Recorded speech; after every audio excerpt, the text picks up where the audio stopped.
We're going to do it. All right. Thank you for being on Roadie Friday.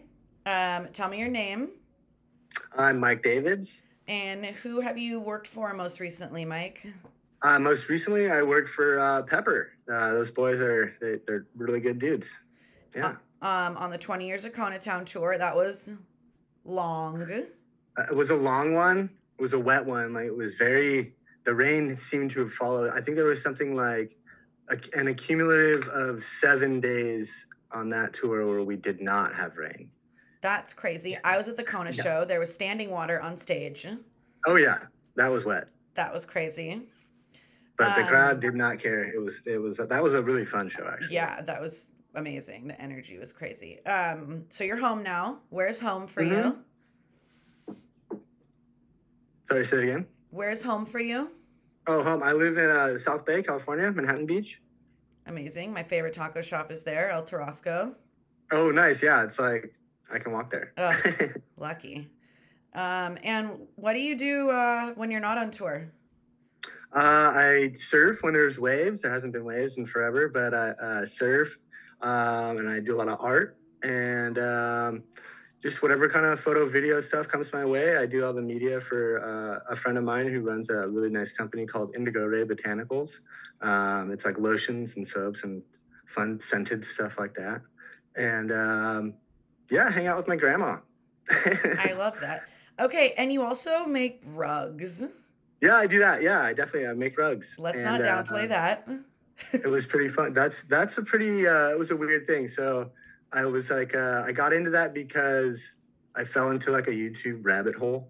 I got hit by a car 3 years ago and I broke my leg. Shit. And so I was stuck in bed for 9 months and I fell in this YouTube rabbit hole and I ended up like I remember like talking to the screen being like that you're doing it wrong, like about these rugs, people doing tutorials and stuff.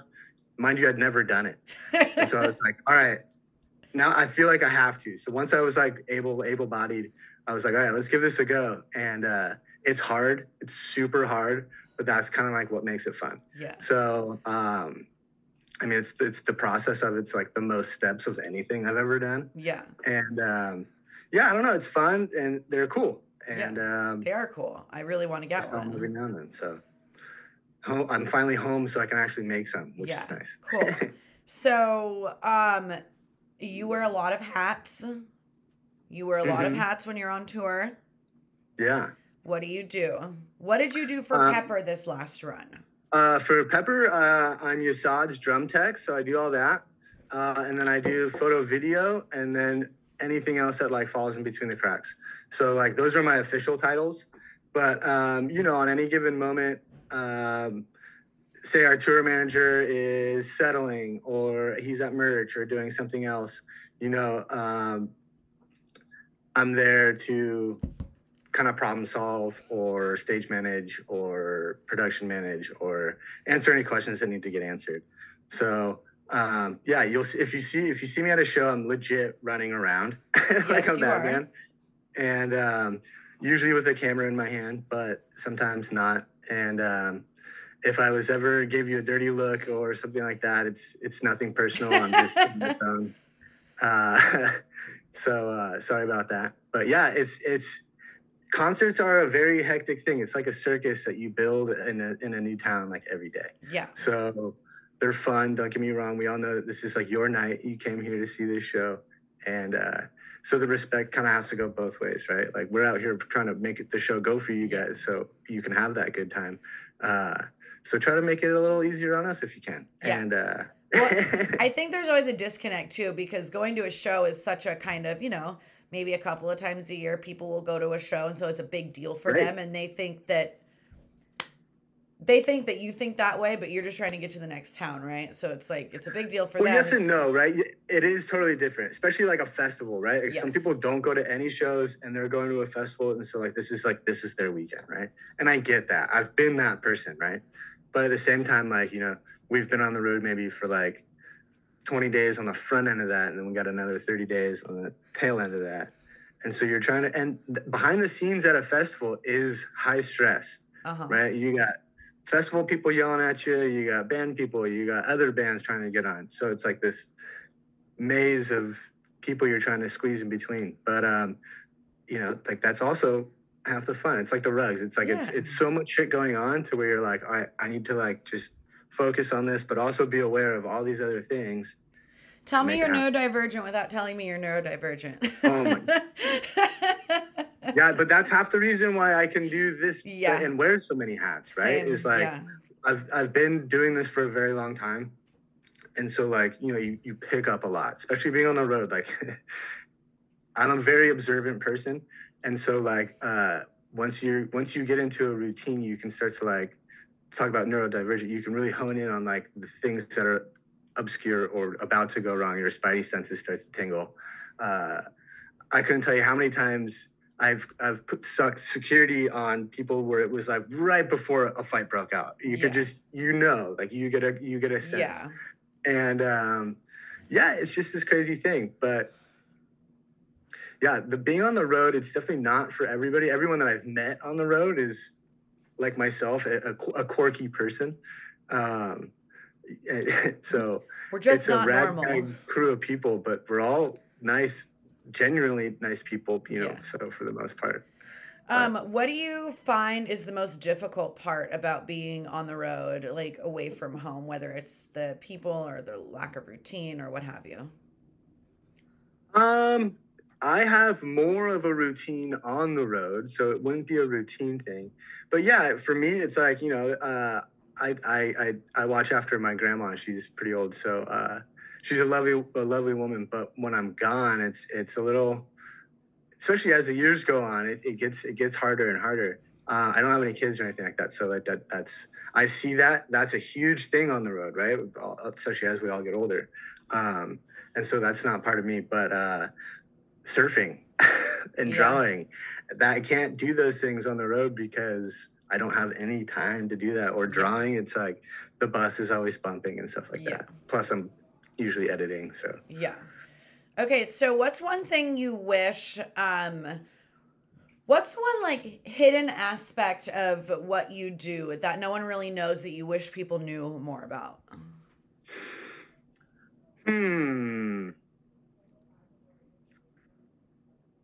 That's tough. Like at a show or just me in general?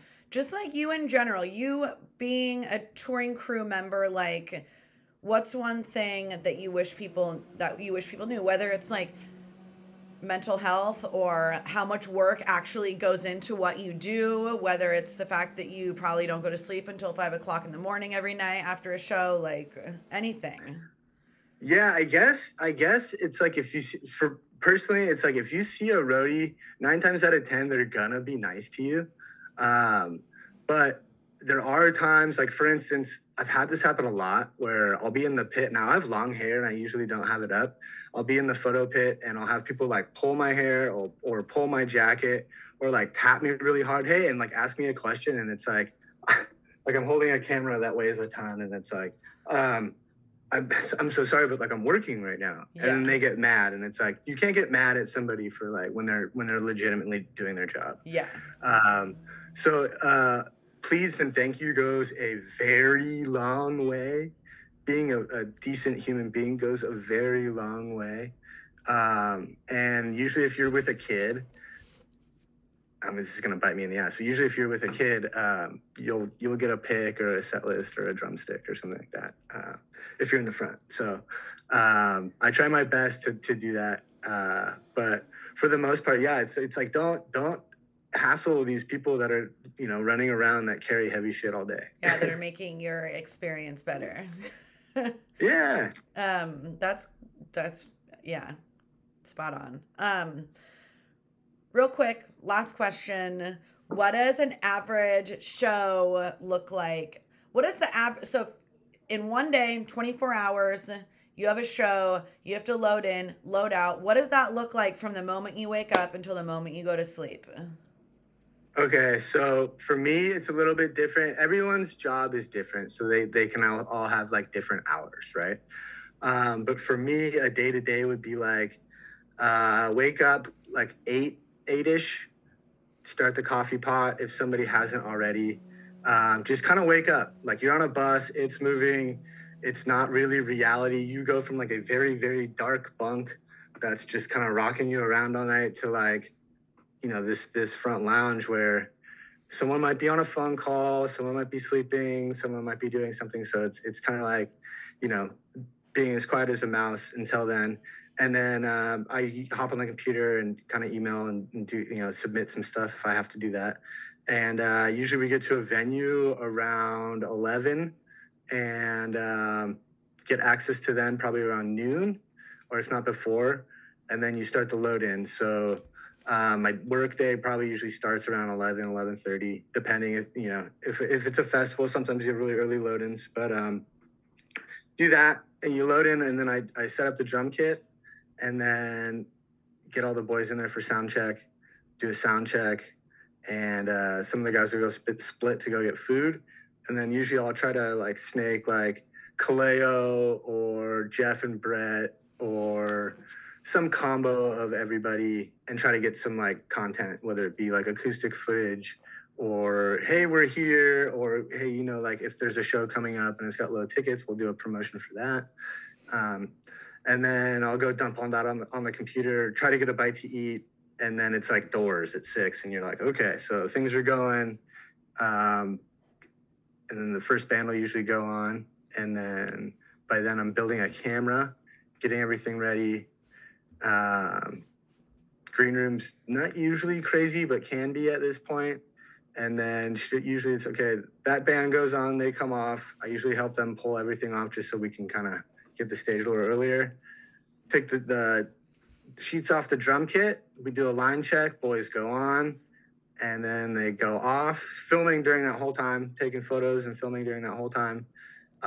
Boys go off, take down drum kit, pack it up, and then I skip loadout because I go put all the stuff on the computer, all my footage and photos onto the computer. And then that's usually like midnight-ish. Pepper boys go to bed. Crew guys are loading out. We're all trying to shower, trying to order a pizza or something. And then I start to edit, and I'm done editing probably around 3 or 4 in the morning. And then I go to bed. And then you wake up again at 8. And like repeat for 6 weeks. Okay, last question. Do you put pineapples on your pizza? Not always, but yes. Okay. I'm not against it. I'm definitely not against it. I like to do it sometimes in spite, but I don't mind it. Actually, sometimes I quite like it, but it depends on the pizza. Okay, awesome. Thank you so much. You're amazing. Yeah, this was really cool, and I appreciate you. Yeah, well, thanks for having me. This was great. For sure.